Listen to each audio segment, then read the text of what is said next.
Hello hi everyone అండి. మాతృ సాహిత్య ఛానల్ ప్రేక్షకులకు స్వాగతం సుస్వాగతం అండి. అంత బాగున్నారండి? మేమంతా బాగున్నామండి. ఈరోజు మన మాతృ సాహిత్య ఛానల్లో ఎద్దనపూడి సులోచనారాణి గారు రచించినటువంటి సెక్రటరీ నావెల్ ఈరోజు ఎపిసోడ్లోకి వెళ్ళే ముందు ఇంతకుముందు జరిగిన విషయం ఏంటో ఒకసారి జ్ఞప్తికి తెచ్చుకుందామండి. అక్కడ తనకు ఇబ్బందికరంగా అంటే వనితా విహార్లో తనకు ఇబ్బందికరంగా ఎదురైన సంఘటనల మూలంగా జయంతి రిజైన్ చేయాలనేటువంటి నిర్ణయం ఆ క్షణంలోనే తీసుకోవడం, సుమిత్రాదేవికి రిజైన్ లెటర్ ఇచ్చేయడం, బయటికి వాయువేగంగా రావడం, మార్గమధ్యమంలో రాజశేఖరం కనిపించడం, మరి నా దగ్గర ఉద్యోగానికి చేరండి, తర్వాత మళ్ళీ ఒక 1 మంత్ అట్లా అయిన తర్వాత మా సెక్రటరీకి వచ్చిన తర్వాత మీకు వేరే ఉద్యోగం చూపిస్తానని చెప్పడం, సరే అని ఒప్పుకోవడం జరిగింది. రాజశేఖరం దగ్గర చేరిన తర్వాత జయంతి అనుభవాలు ఏంటో ఈరోజు చూద్దామండి.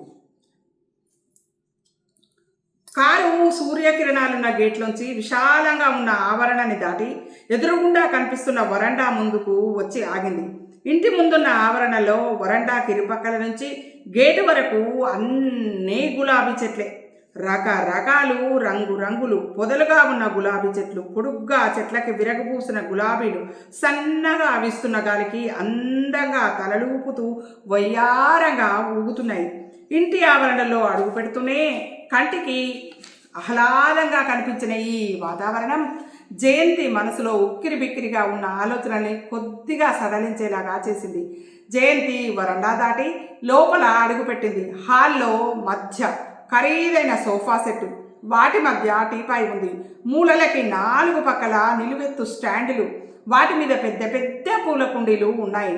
వాటి వైపు చూడగానే వాటిలో ఉన్నవి కాగితపు పూలు కాదని తాజా పూలని స్పష్టంగా తెలుస్తూనే ఉంది.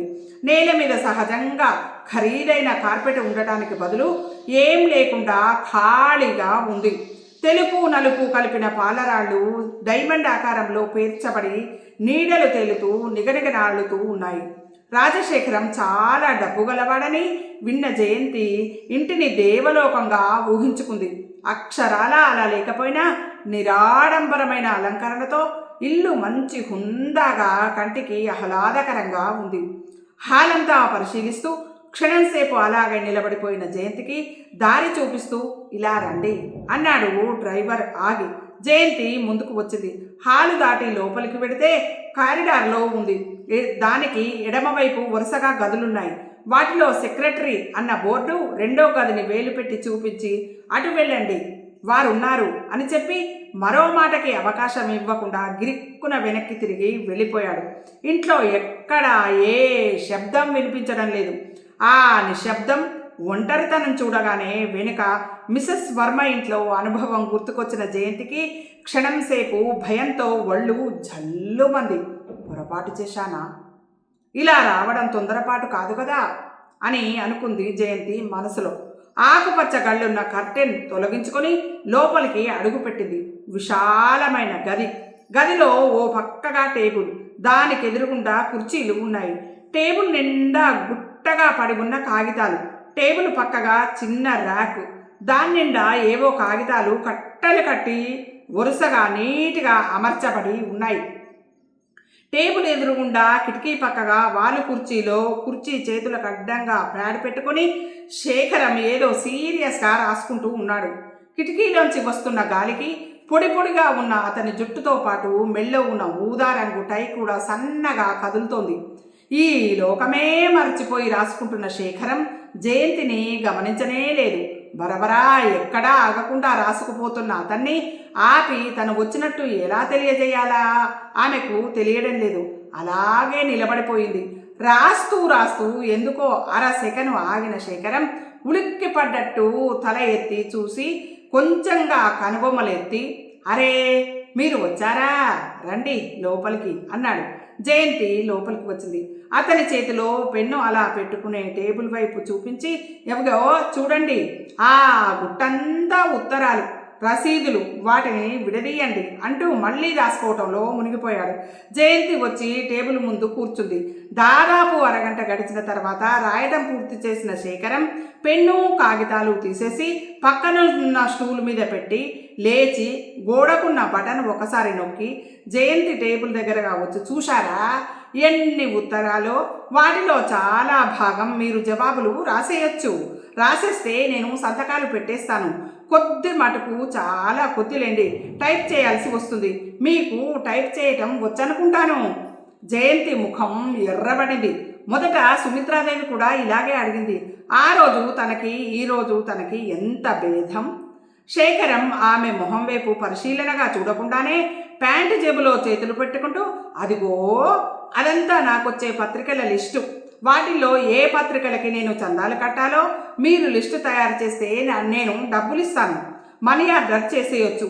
ఇంతలో ఎవరో గదిలోకి రావడంతో జయంతి అటువైపు చూసింది. శేఖరం వెనక్కి తిరిగి చూడకుండానే, నాయర్ కాఫీ కాఫీ టిఫిన్ పంపు.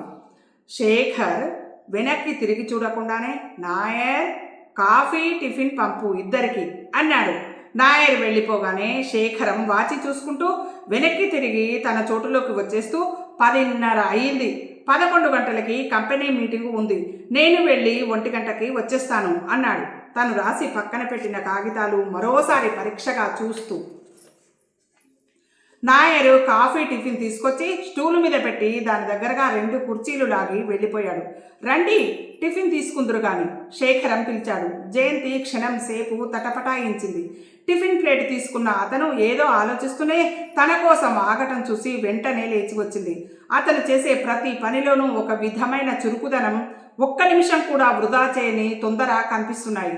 త్వరగా తినటం పూర్తి చేసిన శేఖరం కాఫీ తను పోసుకుని మరో కప్పులో పోసి జయంతి వైపు పెడుతూ, మీరు తొందరపడకండి, నాకంటే అవతల పనుంది అన్నాడు నవ్వుతూ. థ్యాంక్స్ అంది జయంతి కప్పు తీసుకుంటూ. అతనితో ఉన్నప్పుడు తను తరచూ ఈ మాట తప్పనిసరిగా ఉపయోగించాల్సి వస్తుంది. తను ఆ మాట చెప్పినప్పుడల్లా అతని పెదవిల మీద చిత్రంగా ఉన్న చిరునవ్వు ఒకటి చిన్నగా కదులుతూ ఉంటుంది. ఆ నవ్వు చూస్తుంటే ఆమెకి అదోలా అనిపిస్తూ ఉంటుంది. ఆమె చేయవలసిన పనులు చెబుతూనే అతను వెళ్ళిపోయాడు. వెళ్ళబోయే ముందు ఆగి, మీకేదైనా కావాలంటే ఆ బెల్ నొక్కండి, నాయర్ కానీ వాసు కానీ వస్తారు అని చెప్పి వెళ్ళిపోయాడు. గుమ్మంలో తను వచ్చి నిలబడ్డప్పుడు అతను చూడటంతో మొదలైన కాలం అతను వెళ్ళిపోవడంతో మళ్ళీ ఆగిపోయింది. ఆగిపోయిన కాలంతో ఆలోచనలు మళ్ళీ మొదలైనాయి జయంతికి ఎందుకో తను ఈరోజు చూస్తున్న ఈ శేఖరం పూర్తిగా వేరు అనిపించింది. బయట కనిపించే అతనికి, ఇంట్లో కనిపిస్తున్న ఇతనికి ఎంత తేడా ఉంది అనుకుంది. బయట శేఖరాన్ని చూస్తే విలాసంగా కులాసగా కాలం గడుపుతూ హాయిగా తిరిగే మనిషిలా ఉంటాడు. ఇప్పుడు ఇంట్లో కనిపిస్తూ ఉన్న ఇతను గంభీరంగా కొద్దిగా వయసు పెరిగిన వాడిలా కనిపిస్తున్నాడు. ఏదైనా ఇలాంటి ఆలోచనలన్నీ తనకు అనవసరం. ఆ రోజు వనితా విహార్కు సెక్రటరీగా వెళ్ళినప్పుడు ఉరగలు వేసి పరుగులు తీసినట్టు ఈరోజు అనిపించడం లేదు. తన ఉద్యోగం కోసం వచ్చింది అంతే. రాజశేఖరం ఎలా ఉంటే తనకెందుకు? బయట ఒక మాదిరి, ఇంట్లో ఒక మాదిరి కాదు, గంటకో మాదిరి ఉన్నా తనకి సంబంధం లేని విషయం. ఈ ఉద్యోగం చాలా తాత్కాలికం, ఇంకోటి చూసుకునేంత వరకే అంతే అని గుర్తుకొచ్చిన జయంతి ఆ పైన తనకు ఈ విషయాలన్నీ ఆలోచించబుద్ధి కాలేదు. ఉత్తరాలు చూస్తుండగానే, పక్కనున్న పత్రికలు తిరిగేస్తుండగానే టైం ఇట్టే గడిచిపోయింది. మధ్యలో నాయర్ వచ్చి కప్పులు ప్లేట్లు తీసుకువెళ్ళాడు. జయంతి వైపు కళ్ళెత్తి కూడా చూడలేదు. రాజశేఖరం తిరిగి వచ్చాడు. వస్తూనే చాలా ఆలస్యం అయినట్టుంది కదూ అంటూ కోటు విప్పి పక్కనున్న కుర్చీ మీద పడేశాడు. టై ఊడదీసి కోటు మీద గిరాటేసి కుర్చీలో కూర్చొని వెనక్కి వాలి కళ్ళ మీద చేతులుంచుకొని అబ్బా అంటూ, ఆ బెల్ ఒకసారి నొక్కండి అన్నాడు. జయంతి వెంటనే లేచి వెళ్ళి బెల్ నొక్కింది. తిరిగి వచ్చిన శేఖరంలో ఉదయం వెళ్ళేటప్పుడున్న ఉత్సాహం లేదు. మొహము అలసటగా ఉంది. జుట్టు కొద్దిగా రేగి ఉంది. అంతలో నాయర్ వచ్చాడు. అతను వస్తూ ఊరికే రాలేదు. చేతిలో బాత్రూమ్ స్లిప్పర్స్ ఉన్నాయి. వాటిని శేఖరం పాదాల పక్కగా ఉంచి కాళ్లకున్న బూటు మేజోళ్ళు తీసేశాడు. స్నానానికి నీళ్లు సిద్ధంగా ఉన్నాయా? భోజనం? జయంతి టేబుల్ దగ్గర నిలబడిపోయి కళ్ళు అప్పగించుకొని చూడసాగింది ఇదంతా. ఇప్పుడే వస్తాను. స్లిప్పర్స్ వేసుకున్న శేఖరం జయంతి వైపు చూడకుండానే అనేసి బయటకు వెళ్ళిపోయాడు. అతని వెనుకనే నాయరు కుర్చీ మీద పడేసిన కోటు టై తీసుకొని మరో చేత్తో బూటు మేజోళ్ళు తీసుకుని వెళ్ళిపోయాడు. దాదాపు 15 నిమిషాలు అయిపోయిన తర్వాత నాయర్ తిరిగి వచ్చి అయ్యగారు కూర్చున్నారు, రమ్మంటున్నారు అన్నాడు. ఎక్కడికి? కూర్చుని పత్రిక తిరిగేస్తున్న జయంతి కనుబొమ్మలు ముడుస్తూ అడిగింది. భోజనానికి. వెనక్కి తిరిగి చూడకుండానే అనేసి వెళ్ళిపోయాడు. జయంతికి ఏం చెప్పాలో తోచలేదు. తను భోజనం చేయని మాట నిజమే, కానీ తనకలా అలవాటు లేదే. ఇంకోళ్ళింట్లో భోజనం చేయాలంటే జయంతికి ప్రాణం మీదకి వచ్చినట్టు అనిపిస్తుంది. 5 నిమిషాల ఆలస్యం అయ్యేసరికి 18 ఏళ్ల కుర్రాడొకడు కర్టెన్ తొలగించి తల మటుకు లోపలికి పెట్టి పిలుస్తున్నారు అన్నాడు. చేసేది లేక చూస్తున్న పత్రిక పక్కన పడేసి జయంతి లేచి వచ్చింది. లోపల ఇల్లు ఇంకా చాలా ఉంది. ఒంటరిగా ఉండే శేఖరానికి ఇంత పెద్ద ఇల్లు ఎందుకో? పోనీ కొంత ఇల్లు అద్దెకిచ్చుకోకూడదు, ఇంట్లో సందడైనా ఉంటుంది. తన ఆలోచనకి తనకే నవ్వొచ్చింది. ఇంకా అద్దెకిచ్చుకోవాల్సిన కర్మ శేఖరానికి ఏం పట్టింది? మధ్య గోడలకి అక్కడక్కడ తైలవర్ణ చిత్రాలు, పెద్ద పెద్ద గుమ్మాలకి అటు ఇటు ప్రతి గుమ్మం దగ్గర పూల కుండీలు, వాటి నిండా పూలు తప్ప ఇంట్లో ఇంకే సామాను కనిపించడం లేదు. ఇల్లు నిరాడంబరంగా కనిపిస్తూనే ఇంటి యజమాని ఆధిక్యతని, కళ పట్ల అతనికి ఉన్న ఆసక్తిని నిరూపిస్తోంది. జయంతి వెళ్ళేసరికి డైనింగ్ టేబుల్ దగ్గర కుర్చీలో వెనక్కి వాలి కూర్చున్న శేఖరం ఏదో ఆలోచిస్తున్నాడు. జయంతిని చూస్తూనే సరిగ్గా కూర్చుంటూ, త్వరగా రావాలి, చాలా ఆకలేస్తుంది, మళ్ళీ నేను వెంటనే వెళ్ళిపోవాలి అన్నాడు నవ్వుతూ. నవ్వినప్పుడు అతను మొదట కనిపించిన శేఖరం వల్లే కనిపించాడు. వాసు చేతులు కడుక్కుంటుంది. టవల్ తెచ్చి ఇచ్చి బాత్రూమ్ చూపించు అన్నాడు. ఇందాక రెండోసారి వచ్చి పిలిచిన కుర్రాడు జయంతికి బాత్రూమ్ చూపించాడు. బాత్రూమ్ కూడా ఖరీదైన ఫ్లోరింగ్తో నీట్గా అందంగా ఉంది. వాష్ బేసిన్పై ఉన్న అద్దంలో కనిపిస్తున్న ప్రతిబింబం జయంతికి కొత్తగా అనిపించింది. భోజనం మధ్యలో అతను ఎక్కువ మాట్లాడలేదు. జయంతి తనే సుమిత్రాదేవిని కలిశారా అని అడిగింది. లేదు. ఏమని అడగాలో తోచలేదు. పోనండి, మీరక్కడ ఉద్యోగం వదిలేసిన తర్వాత వాళ్ళ అభిప్రాయాలతో పనేంటి అన్నాడు. జయంతి సమాధానం చెప్పలేదు. అతను సంభాషణ పెంచనూ లేదు. ఏదో ఆలోచనలో పడిపోయిన అతన్ని మరోసారి కదపటం ఆమెకి ఇష్టం లేకుండా పోయింది.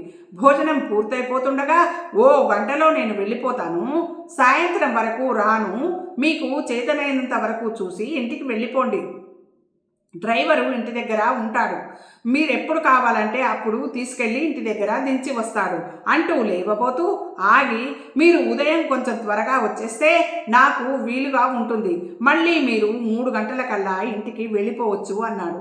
జయంతి సరే అన్నట్టు తలూపింది. వాసు అందించిన ఒక్కపొడి తీసుకుంటుండగా, మీ బామ్మగారికి ఎలా ఉంది అని అడిగాడు రాజశేఖరం. ఈరోజు కొంచెం పర్వాలేదు. ఏమిటి సుస్థి? గుండెదడా, అప్పుడప్పుడు నొప్పి కూడా వస్తుంటుంది, డాక్టర్కి చూపించలా? చూపించాను. జయంతి మొహం తిప్పేసుకుంది. డాక్టర్కి చూపించిన మాట వాస్తవమే, కానీ ఆయన రాసిచ్చిన మందులు మాత్రం వాడలేదు. మాట్లాడుతూ మొహం తిప్పేసిన జయంతి వైపు ప్రశ్నార్థకంగా చూశాడు అతను.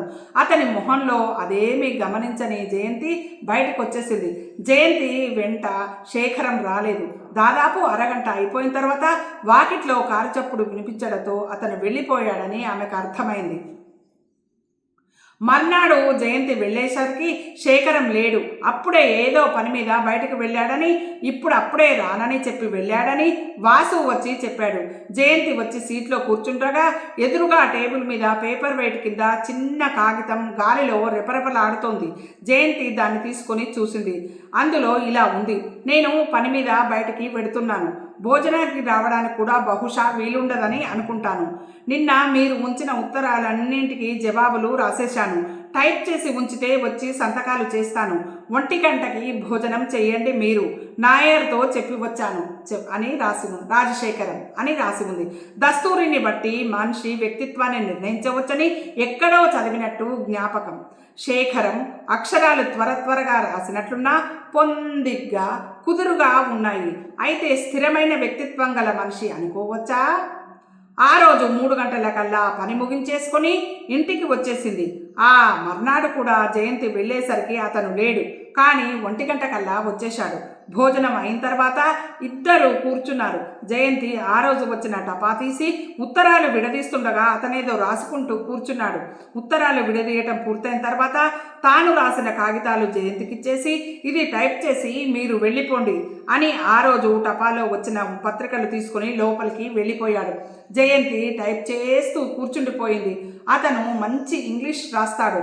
అవన్నీ ఏవో స్కీమ్స్, వాటిని గురించి కొన్ని సలహాలు, మిల్లుల గురించి, బ్రాంచీల గురించిను. 4 దాటుతుండగా అతను ఇంకా ఉన్నారా అంటూ వచ్చాడు. అయిపోవచ్చింది. చివరలో మిగిలిన కొద్ది భాగాన్ని టైప్ చేస్తూ అంది జయంతి. నాయరు కాఫీ టిఫిన్ తెచ్చి ఇచ్చాడు. ఇద్దరూ కలిసి తీసుకున్నారు. తర్వాత జయంతి ఇంటికి వచ్చేసింది. శేఖరం క్లబ్కి వెళ్ళాడు. భయపడుతూ శేఖరం సెక్రటరీగా చేరిన జయంతికి రోజులు ఇట్టే గడిచిపోతున్నాయి. చూస్తుండగానే రోజులు వారాలుగా తిరిగిపోతున్నాయి. జయంతికి దాదాపు ఒకే రకం కార్యక్రమం. ఉదయం వెళ్ళడం, పనైపోగానే సరాసరి ఇంటికి వచ్చేయడం. అంటే వనితా విహార్లో ఎన్ని పనులు చెప్తారో, ఎప్పుడు చెప్తారో, ఎంత తొందరగా చేయమంటారో తెలియకుండా అస్థిరంగా ఉండేది పని. కానీ ఇక్కడ ఒకటే రకమైనటువంటి దాన్ని ఏమంటారు, ఒకటే రకమైనటువంటి టైం టేబుల్. ఒకే టైంకి రావడము, ఆ పని చేయడము, ఇంటికి వెళ్ళిపోవడం. దాంట్లో మార్పులు చేర్పులు ఏం లేవు. అది వనితా విహార్కి ఈ శేఖరం దగ్గర చేసే పనికి ఉన్నటువంటి తేడా. చూస్తుండగానే రోజులు వారాలుగా తిరిగిపోతున్నాయి. జయంతికి దాదాపు ఒకే రకం కార్యక్రమం. ఉదయం వెళ్ళడం, పనైపోగానే సరాసరి ఇంటికి వచ్చేయడం. తను అతని సెక్రటరీగా చేరినట్టు వనితా విహార్ వాళ్ళకి తెలిసిందో లేదో జయంతికి తెలియలేదు. శేఖరం మళ్ళీ ఆ ప్రసంగం తేనేలేదు. నెలకి దాదాపు 15 రోజులు ఊళ్ళో ఉండడు. ఎప్పుడు ఏ బొంబాయో, మద్రాసో, బెంగళూరో వెడుతూనే ఉంటాడు. ఊళ్ళో లేనప్పుడు వెళ్లే ముందు జయంతికి పనేమి చేయాలో చెప్పి వెడతాడు. ఒకవేళ అంతగా అవసరమైతే ఉత్తరాలు రాస్తాడు. ఆ ఉత్తరాలు కూడా పక్కా వ్యాపార సరళిలో ఉంటాయి. చివర మటుకు మీరు కులాసాగా ఉన్నారని ఆశిస్తాను అనే వాక్యం మటుకు ఉంటుంది. రోజులు గడుస్తున్న కొద్దీ భయం పోయి ఒక విధంగా జయంతికి నిశ్చింత అనిపించసాగింది. మొట్టమొదటిసారి జీతం ఇవ్వవలసి వచ్చినప్పుడు ఆ రోజు రేపు ఫస్ట్ అనగా శేఖరం బెంగళూరు వెళ్ళిపోతున్నాడు. వెళ్లే ముందు జయంతి చేయవలసిన పనులన్నీ వివరంగా చెప్పి జేబులోంచి కవర్ తీస్తూ ఇది మీ జీతం, రేపు నేను ఊళ్ళో ఉండను కదా అన్నాడు. ఎంత అని జయంతి అడగలేదు. అతను చెప్పలేదు.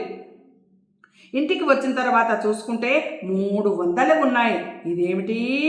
ఆశ్చర్యంతో జయంతి కళ్ళు పెద్దవైనాయి. వనితా విహార్ వాళ్ళు 300 ఇస్తున్నట్టు సంతకం పెట్టించుకొని 150 రూపాయలే ఇచ్చేవారు. అది కూడా ఫస్ట్ కాదు, మొదటి వారం అయిపోతుండగానో ఈ లోపల 1-2 సార్లు జయంతి గుర్తు చేస్తే మాత్రమే వాళ్ళు ఆ 150 ఇచ్చేవాళ్ళు. ఆ మర్నాడు బుట్ట నిండా బత్తాయిలు, డాక్టర్ గారు రాసిచ్చిన ముందు పెట్టిన మనమరాలిని కోపంగా మర్నాడు బుట్ట నిండా బత్తాయిలు, డాక్టర్ గారు రాసిచ్చిన మందులు, ముందు పెట్టిన మనవరాలిని కోపంగా చూస్తూ రూపాయి మిగిలితే దాచుకోక ఇలా తగిలేయమని ఎవరు చెప్పారు నీకు అన్నారు బామ్మగారు. నువ్వు ఊరుకో బామ్మ, నేను మరీ అంత కష్టపడిపోవడం లేదులే. ఇదిగో ఈ పళ్ళరసం తప్పకుండా తాగు, మందులు వేసుకో, అశ్రద్ధ చెయ్యక, ఇప్పటికే ఆలస్యమయ్యింది అంది. ఆ రాత్రి పడుకున్నప్పుడు కృతజ్ఞతతో మనసులో భగవంతుడికి నమస్కరిస్తుంటే జయంతి కళ్ళ ముందు శేఖరం మొహం కదిలింది. ఇదండి ఈరోజు ఎపిసోడు.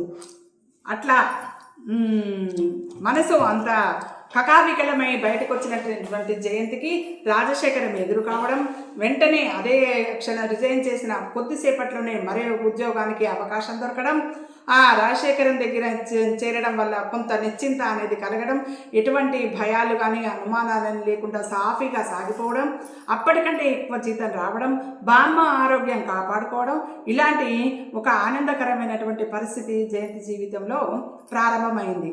ఈరోజు ఎపిసోడ్ ఇదండి. ఈ ఎపిసోడ్ మీకు నచ్చినట్టయితే లైక్ చేయండి, షేర్ చేయండి, మన మారుతి సాహితీ ఛానల్ని సబ్స్క్రైబ్ చేయండి. మనందరం ఆనందంగా, ఆరోగ్యంగా, సుఖంగా, సంతోషంగా ఎల్లవేళలా ఉండాలని మనస్ఫూర్తిగా కోరుకుంటూ మీ అందరి ఆశీస్సులు, ప్రేమ, ఆదరాభిమానాలు మన మారుతి సాహితీ ఛానల్కి ఎల్లవేళలా ఉండాలని మనస్ఫూర్తిగా కోరుకుంటూ ఉంటానండి. మీ మారుతి సాహితీ ఛానల్. మరో ఎపిసోడ్లో మళ్ళీ కలుసుకుందామని ఉంటానండి.